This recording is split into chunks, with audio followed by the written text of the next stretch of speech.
Hello friends, welcome to S4 kitchen. ఇవాళ నేను చూపించబోయేది Sankranti special snack recipe అండి. అదే వెన్నపూసతో మురుకులు చేసి చూపిస్తున్నాను. ఇవి చాలా ఈజీగా చేసుకోవచ్చు, టేస్టీగా ఉంటాయి. ఒక్కసారి మన రెసిపీ చూడండి, చూడటానికి ఎంత కలర్ఫుల్ గా ఉన్నాయి కదా, అలా క్రంచీగా కూడా వచ్చాయి. దీన్ని మీరు టీ టైమ్ స్నాక్ గా ఎంజాయ్ చేయొచ్చు, లేదా ఏదైనా రైస్ ఐటమ్ తినేటప్పుడు సైడ్ మంచి చేసుకోవచ్చు. ఇవి చాలా ఈజీగా చేసేసుకోవచ్చు. బయట కొనుక్కునే కన్నా ఇంట్లో మన చేతులతో చేసుకున్న మన సాటిస్ఫాక్షన్ కూడా ఉంటుందండి. ఇంకెందుకు ఆలస్యం, ఇంత ఈజీ రెసిపీని ఎలా చేసుకోవాలో చూసేద్దాం. Let's get started. ఫస్ట్గా ఒక మిక్సీ జార్ తీసుకున్నాను. దీంట్లో ఒక 2 టేబుల్ స్పూన్స్ వరకు పుట్నాల పప్పు వేసుకుంటున్నానండి. ఇది మూత పెట్టేసుకొని ఫైన్ గా బ్లెండ్ చేసుకోవాలి పౌడర్. ఈ పౌడర్ ఒక మెయిన్ ఇంగ్రీడియంట్ అని చెప్పొచ్చు మన మురుకులు ఇంత క్రంచీగా రావడానికి. ఇప్పుడు ఇంకొక బౌల్ తీసుకొని ఒక 1 కప్ వరకు బియ్య పిండి తీసుకున్నానండి. అలాగే ఒక 1.5 టేబుల్ స్పూన్స్ వరకు శనగపిండి వేసుకుంటున్నాను. అండ్ మనం ముందుగా పౌడర్ చేసి పెట్టుకున్న పుట్నాల పొడి వేసుకుంటున్నాను, ఒక 1.5 టేబుల్ స్పూన్.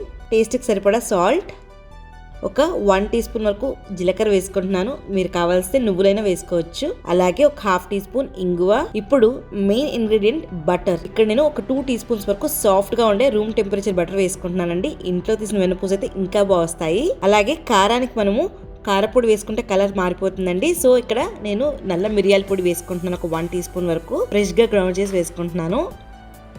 ఇదంతా కూడా క్రంబల్ చేసుకొని మిక్స్ చేసుకోవాలి. బటర్ అండ్ బియ్యం పిండి అన్నీ కూడా క్రంబల్ చేసుకోవాలి. వాటర్ కొద్ది కొద్దిగా వేసుకుంటూ స్మూత్ డౌలాగా కలుపుకోవాలండి. కొద్దిగా గట్టిగానే కలుపుకోండి, ఎందుకంటే ఇక్కడ మనము చిన్న బైట్ సైజ్ మురుకులు చేసుకుంటున్నాము. చక్రాల్లాగా మొత్తం ఒత్తుకోవట్లేదు. ఇలా కొద్దిగా టైటర్ సైడ్ కలుపుకోవటం వల్ల మనకు మురుకులు అనేది ఆయిల్లో వేసాక ఇమీడియట్గా చిన్న చిన్నగా కట్ అయిపోతాయి. చూడండి, ఈ మాత్రం సాఫ్ట్గా ప్రిపేర్ చేసుకుంటే సరిపోతుంది. ఇది పక్కన పెట్టుకుందాము. ఇక్కడ నేను ఈ మురుకులు ప్రెస్ చేసుకోవడానికి 3 స్టార్స్ ఉండే ప్లేట్ తీసుకున్నానండి. మీరు మీకు నచ్చిన ప్లేట్ పెట్టుకోవచ్చు. దీన్ని పెట్టేసుకొని ఒక్కసారి ఈ మౌల్డ్ అంతా కూడా గ్రీస్ చేసుకోవాలి ఆయిల్తో. ఈ పిండిని సిలిండ్రికల్ షేప్లో ఫామ్ చేసుకోవాలి.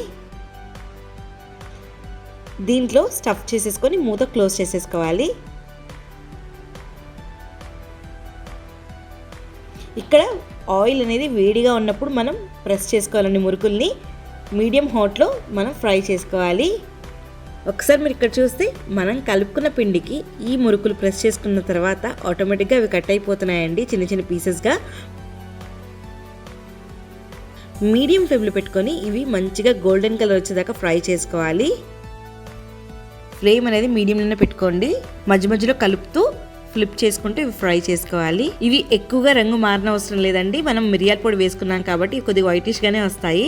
ఒక్కసారి మీరు ఇక్కడ చూస్తే వీటి చుట్టూ ఆయిల్ బుడగలు అనేవి తగ్గుతున్నాయి అండ్ కలర్ కూడా మారిపోతున్నాయండి.